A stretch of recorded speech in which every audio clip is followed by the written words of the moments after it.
I wanted to start actually, Tim, for just clarity's sake. Let's just talk about the definition we're talking about. Yes. Here. Yeah. Came out in 2018, didn't it? It was part of an all-party parliamentary group On British Muslims. That's right. Yes. Yeah. Quote: Islamophobia is rooted in racism, and is a type of racism that targets expressions of Muslimness or perceived Muslimness. That, to most sentient beings, would immediately seem what they might call today a problematic definition. Can you tell us what the status of this definition is, Tim? I mean, in terms of who's adopted it on the political scene? Yes. Well, I mean, part of the concern of this report is about councils adopting it. But before we get to that, we can say that very nearly every major political party in this country has adopted it. The Labour Party have formally adopted this definition, as have the Greens, as have the Liberal Democrats, as has Plaid Cymru, as has SNP, as have all of the Scottish political parties. In addition to that, a number of councils, which we'll get to, and various other organisations and sponsored by various other individuals as well. And I think it's very concerning, Peter, because as you read that definition there, Islamophobia rooted in racism. Well, sorry, but Islam is not a race, for a start. You know, this isn't about racism. If I criticise Islam and I say Islam's a false religion or Muhammad's a false prophet, something like that, that's got nothing to do with racism. It's just nothing to do with it. And calling something Islamophobia makes it about Islam rather than about people. When I accept, I don't want to have, hurtful, hateful stuff about people, but what about the religion? We've got to be able to criticise a worldview of religion in robust terms and say we disagree with it. And I think that's very problematic, to use your term there. And then he goes on to talk about expressions of Muslimness. What does that mean? Muslimness is not defined, so how do we know whether what we're criticising here? I say that polygamy is something I don't agree with. Could that be just determined as Muslimness, for example? And then it says perceived Muslimness. So then anything is game. As long as somebody perceives it as Islamophobic, I am officially Islamophobic according to this definition, and I can't predict that in advance. I don't know what will count, what won't count as Islamophobic, and it's all down to somebody perceiving it that way, and then there's no actual concreteness to this definition at all. So then you have a very sort of widespread, vague definition that anybody can use against me or against you to say you've been Islamophobic because I perceive it that way. And when you have councils adopting it and making it part of their like equalities policy or something, then you're saying that any employee or worker for a council who says something that somebody else perceives as Islamophobic, anti-Muslim, criticising Islam or something, they would fall foul of their equalities policy and possibly be disciplined, possibly lose their job. And that is very, very concerning indeed for freedom of speech, in my view.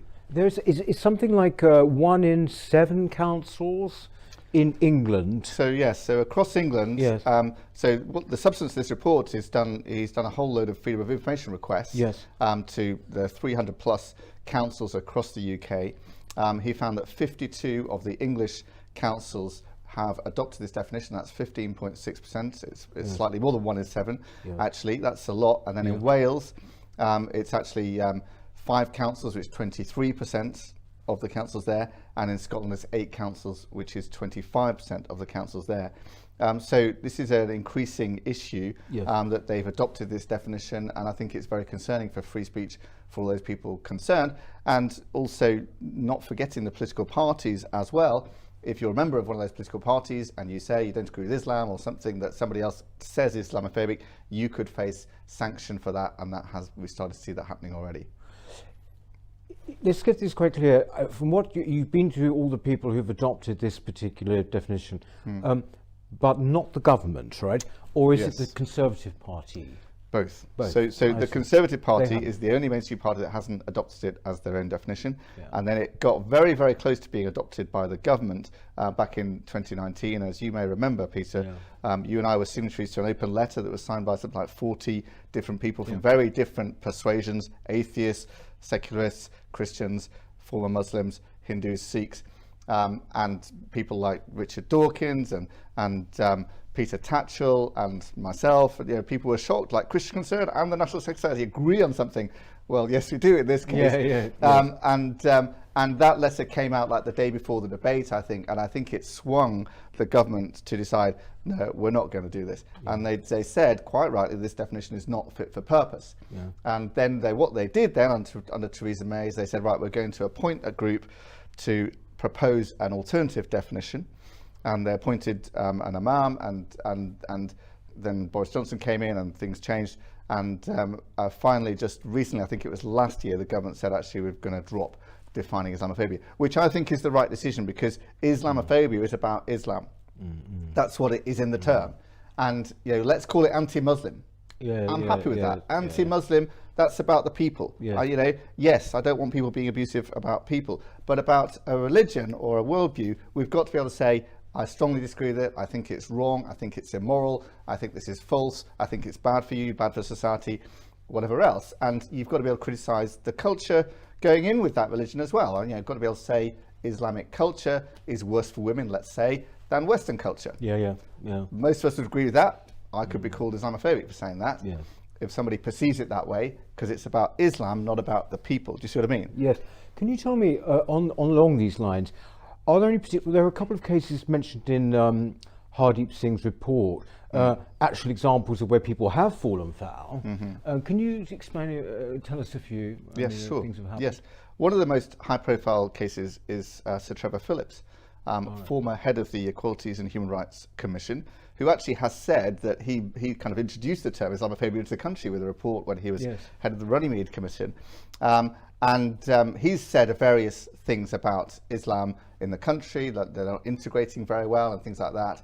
And somebody collected a whole load of these quotes from him and said he's Islamophobic, breaching, therefore, Labour's adopted policy of having this Islamophobia definition, and therefore he should be disciplined by the party. Now, he's a very high-profile person, of course, former, and who could accuse him of being racist, but they suspended him from the party on this accusation. And he was suspended for about 6 months and eventually quietly reinstated, probably because of his profile. But the point is that if that can happen to Trevor Phillips, it could happen to any person in the Labour Party, any candidate. You say something, somebody else accuses you of Islamophobia, you're suspended, you're blocked, you're taken out, you're criticised, whatever. And so what it means is anybody in the Labour Party, or these other parties that have adopted it, do not have free speech if they want to stay in their party in relation to Islam, because somebody, whatever they say about Islam, if somebody perceives it as Islamophobic, then you can be disciplined by that party. You could lose your seat, you could lose your candidacy, whatever it is. And just to take that forward, of course, Labour has promised to bring in a Race Relations Act when they get into power. And given they've adopted this definition, which MP is going to speak out against it? They won't, because if they speak out against this definition, they're speaking out against party policy, right? So you've got a Labour Party then that will bring in a Race Relations Act. They will call this racism because this is definition says Islamophobia is rooted in racism and it's a type of racism. So they'll probably bring this definition into law.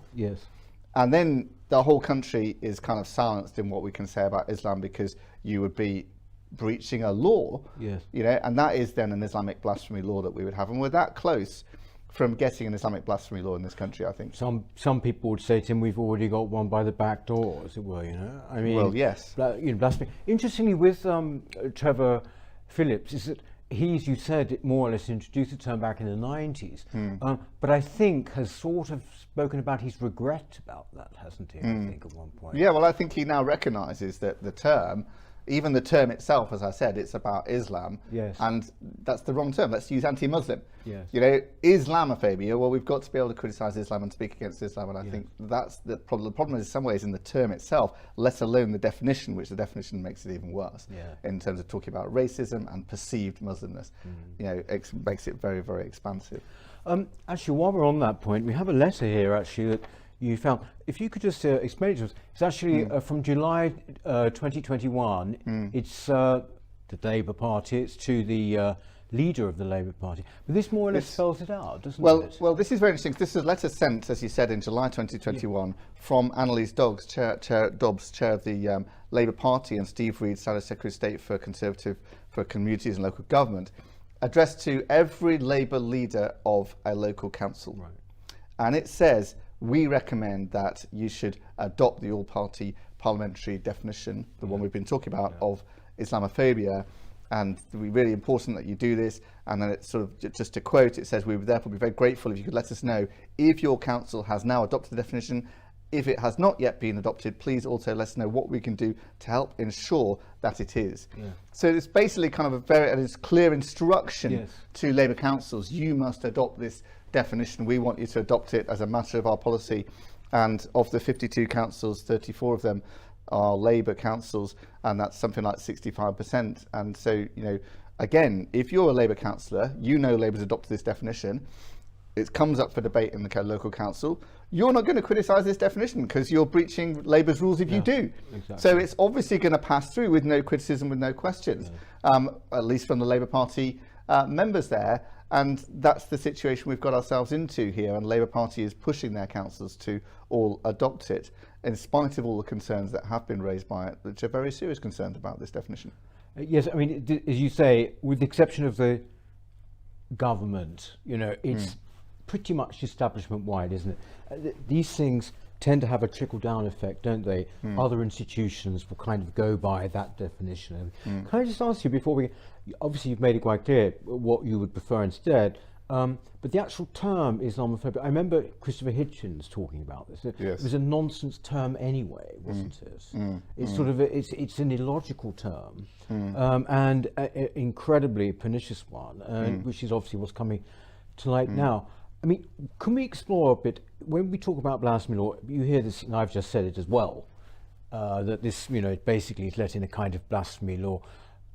You could sort of say that because we have so many instances, don't we?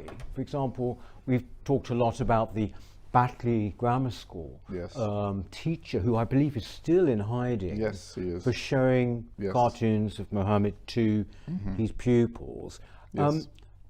With that kind of... And then you also have the Wakefield instance of the Quran. And this boy, the autistic boy. A Quran being knocked out of his hand that he owned, his own book, and then he was, punished, and they were suspended, weren't they, or excluded from the school for that. And the police got involved. The police got involved in somebody damaging their own book. And it was only very slightly damaged as well. Now, that's Wakefield Council. They've adopted the APP definition of Islamophobia. Is that a coincidence? Probably not. So now that's a de facto kind of blasphemy law. If you damage a Quran in a school, you could face massive consequences, a huge backlash, and the police knocking on your door saying, what are you doing? Is this a hate crime or what? Now, in the end, I don't think the police did take it any further. But why were the police involved at all in such a sort of minute instant of a book being knocked on the floor in a school? I mean, that happens all the time. So I'm very concerned about this kind of thing, and clearly in schools we don't have free speech in relation to Islam as it is today, as evidenced by those two particular incidents.